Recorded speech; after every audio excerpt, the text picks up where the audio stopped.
वस्त्र विज्ञान एक परिचय।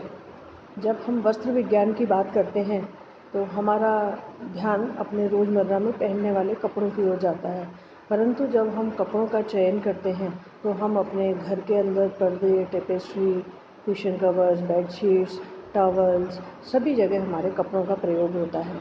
तो जब हम वस्त्र विज्ञान विषय पढ़ने जा रहे हैं तो हमें ये जानना अति आवश्यक है कि वस्त्रों का हमारे जीवन में क्या महत्व है।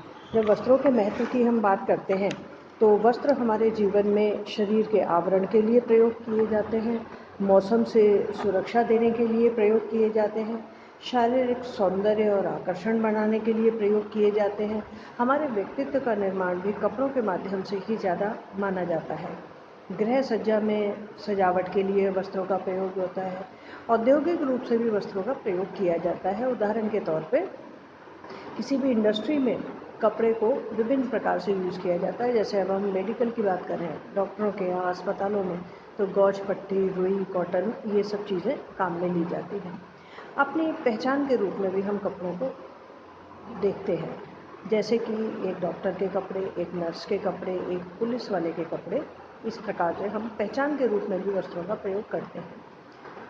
हमारी कार्यक्षमता बढ़ाने के लिए भी कुछ वस्त्रों का प्रयोग किया जाता है। जैसे फायर फाइटर्स होते हैं, अग्निशमन में जो काम करने वाले कर्मचारी होते हैं, उनके वस्त्र इस प्रकार के होते हैं जो कि अग्नि से प्रभावित ना हो, तो हमारी कार्यक्षमता भी बढ़ाते हैं। इसी प्रकार से सामाजिक प्रतिष्ठा के लिए भी हम कपड़ों का प्रयोग करते हैं। समाज में जहाँ सर्वमान्य तरीके से जो वस्त्र पहने जाते हैं उनको हम अपने सामाजिक प्रतिष्ठा के अनुरूप धारण करते हैं। मनोवैज्ञानिक सुरक्षा भी देते हैं। जब हम कपड़ों की बात करते हैं तो जब हम अपनी पसंद के और श्रेष्ठता और उत्तमता के आधार पर किसी वस्त्रों का चयन करते हैं या हम उनको पहनते हैं तो वह मनोवैज्ञानिक रूप से हमें सुदृढ़ बनाते हैं, हमारा आत्मविश्वास पैदा करते हैं। सेल्फ कॉन्सेप्ट जब हमारा स्ट्रॉन्ग होता है तो हम किसी भी कार्य को करने में सफल रहते हैं। और फिर एक बहुत महत्वपूर्ण बात है कि जब भी हम किसी कपड़े का प्रयोग करते हैं तो उसकी निस्तारण की सरलता भी ज़रूरी है। हम जब भी किसी वस्त्र को प्रयोग करते हैं तो वह आसान तरीके से प्रयोग किया जा सके, उसका निस्तारण ठीक प्रकार से हो सके और रिसाइकिल यदि हमें करना है तो उसका ठीक प्रकार से प्रयोग हो सके। वस्त्र विज्ञान में जब हम पढ़ने जाते हैं कि क्या है वस्त्र, तो वस्त्र को हम ऐसे जानेंगे जैसे हमारे शरीर के निर्माण के लिए सेल और टिश्यूज़ होते हैं। सेल सबसे छोटी इकाई है हमारे शरीर के निर्माण की।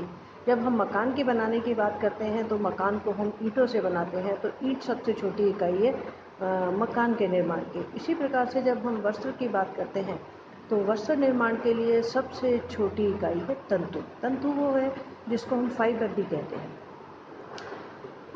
तंतु सूक्ष्मतर इकाई है वस्त्र निर्माण की। जब हम तंतु का प्रयोग करते हैं तो डायरेक्टली तंतु कोई कपड़ा बनाने के काम नहीं आता। तंतु के ऊपर विभिन्न प्रकार की प्रक्रियाएं की जाती है जिससे वस्त्र निर्माण होता है।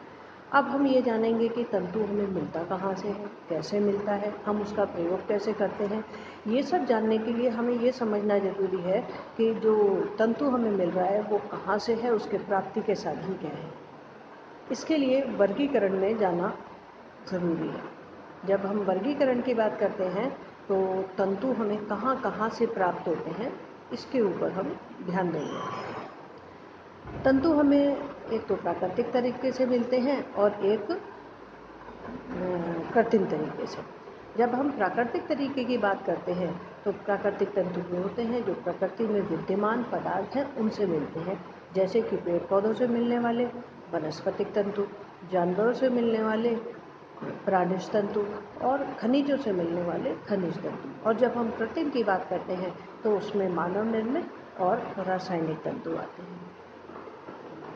तंतुओं को जब हम अपने जीवन में दैनिक रूप से प्रयोग करते हैं तो ये वर्गीकरण हमारे लिए जानना बहुत महत्वपूर्ण है, क्योंकि जब हम किसी कपड़े को प्रयोग करते हैं, जीवन में प्रतिदिन यूज़ करते हैं, तो वह हमें कहाँ से मिला, कैसे प्राप्त हुआ, उसका सही तरीका क्या है, ये जानना अति आवश्यक है।